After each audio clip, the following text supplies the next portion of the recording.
So, good afternoon, everyone. My name is, as Kai said, Børge Damsgård, and I will talk to you now about becoming an expert.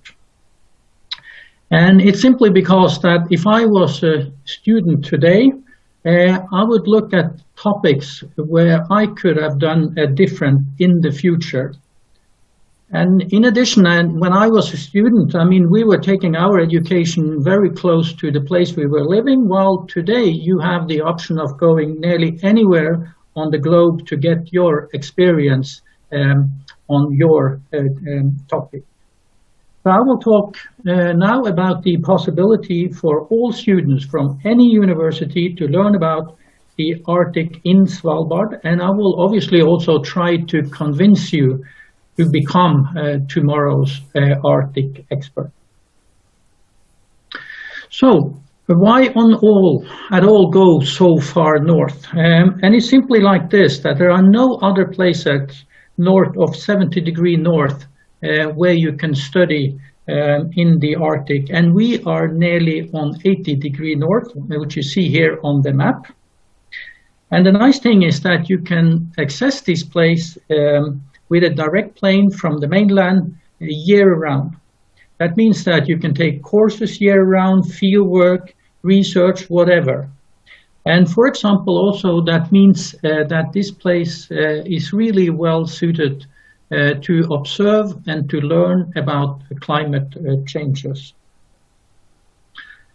And obviously, I think that you all know a lot about climate changes, so I won't go into details, but I will just say that some years ago, we thought that the climate changes in the Arctic were approximately the double as what you experience down in Europe. And just here in Svalbard, we now have had more than 100 months on a row where we have higher temperature here than on average. But it's even worse now because we are about like 6 degrees higher temperature here in Svalbard compared to the changes in Europe. And just so you don't feel too safe, I would say that anything that happened up here will sooner or later also hit you down in Europe. So this is the place to understand what will happen later on.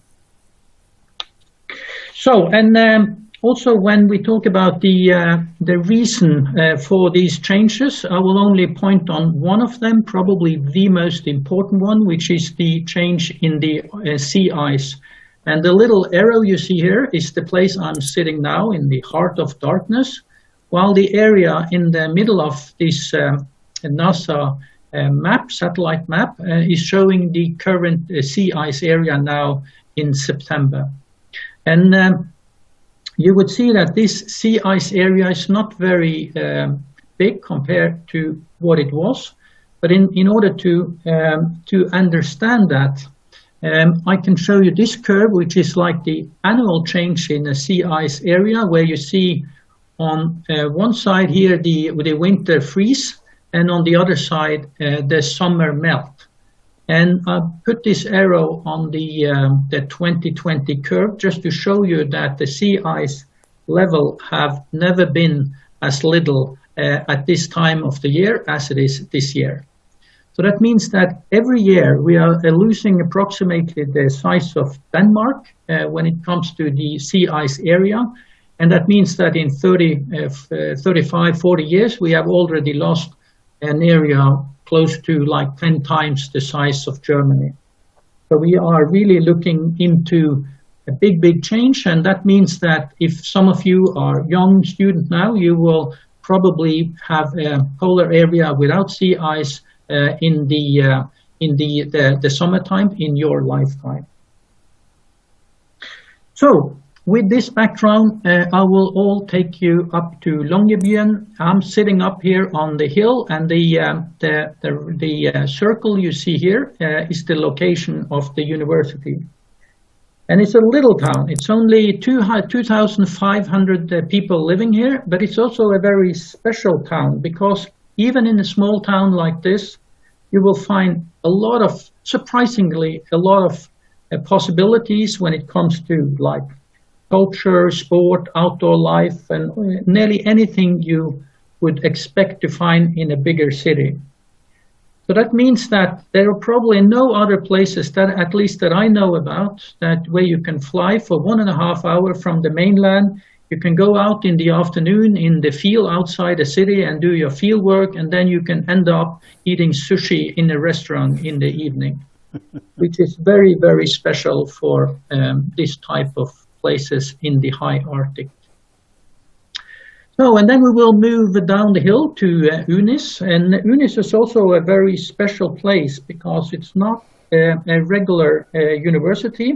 It's open for all students from any countries without paying anything.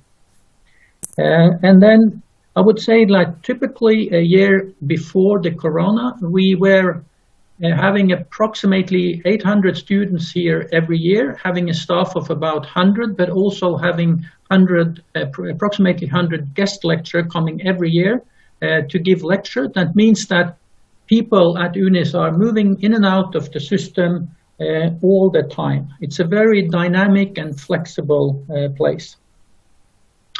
But also what is very flexible, what is very untypical with UNIS, that is that we are not giving a full study program, but courses. So that means that we have about 100 courses, like in biology, geophysics, geology, or technology. And they're also special because they are only courses that are linked to things that are happening in the Arctic. So that means that everything that could be given as a course on the mainland will be given at the mainland. We only have specific Arctic courses. And they're also special because they are field-based, and they are special because there are so many nations. Usually we have about 45 different nations up here, where about half of them comes from Norwegian university, and the rest come from like any countries on the globe. And then obviously we do all our teaching and everything in English, so it should be open for anyone. So this is a typical picture from just like taste of our courses. On the top row, it's pictures from the biology, the next line from geology, number 3 from geophysics, which is like both working in the atmosphere and also in the ocean. And then the last line of picture in technology. So then also typically our bachelor courses are full semester courses. That means that there are 2 courses going in parallel with 15 credits, but we only allow students that has like 60 credits from their mainland university to come to our courses. But then for the master and PhD courses, it's different because those are only intensive courses. That means they are usually about 5 to 6 weeks long and about 10 credits. And the requirements for these courses are sometimes specific for each courses, but it's the same thing there, that you need to be in a regular university doing a regular program, and then you can be allowed to come up here to take a master or PhD course. The other thing that is special for UNIS courses is that the way we link our education with real research and also the logistical part of being in the field. And that means that this, which I call the educational triangle we have, is obviously very challenging, but it's also like the core value of the way we do our teaching and courses. And that means that I think that it's important, for example, in biology, it's important that these courses are not only meant in order to learn biology, but also learn how can you behave, and how can you also survive under the harsh conditions that we have up here. So that means that all our students are getting through a solid training in safety before we leave them out in the field. And obviously I can't walk you through all the courses, but since I belong to the Department of Arctic Biology, I can say something about our courses. And as I said, they are all research-based. That means that we teach in those things that we also do our research in. And we are following these principles of active learning. That means that you should become a biologist by being a biologist out in the field. And obviously we make them as social as we can because of this group of people from all the different countries. And then the students need a very solid training in safety. Sorry.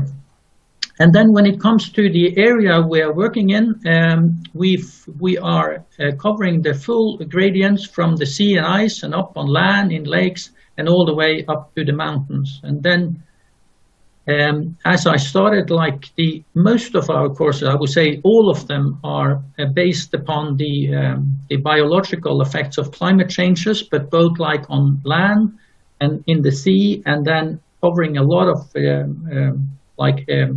topics from biodiversity to molecular genetics. So it's a lot of different aspects looking into the same type of problem, collaborating within the group of people that are working here. So then very briefly about the courses on the bachelor level. So I said it was like 2 courses in the parallel. That means that like in a regular spring semester, you can take like 2 courses, or in the autumn semester, you can take 2 courses, but you can also combine these with a research project or even summer courses on the bachelor level. And then also very briefly, when it comes to the master and PhD courses, we have, this is what we call a semester packages, because we put these short courses back to back. So you can start to study like 5-6 weeks of climate change biology and then go on to other courses. You can stay here for as long as you like, taking courses back to back. So usually people come like take 3 courses or 4 if they would like to stay for a full semester. So, but anyway, you apply for a single course, but you put them together so you have a semester package. So then also that's obviously just a taste of our course possibility.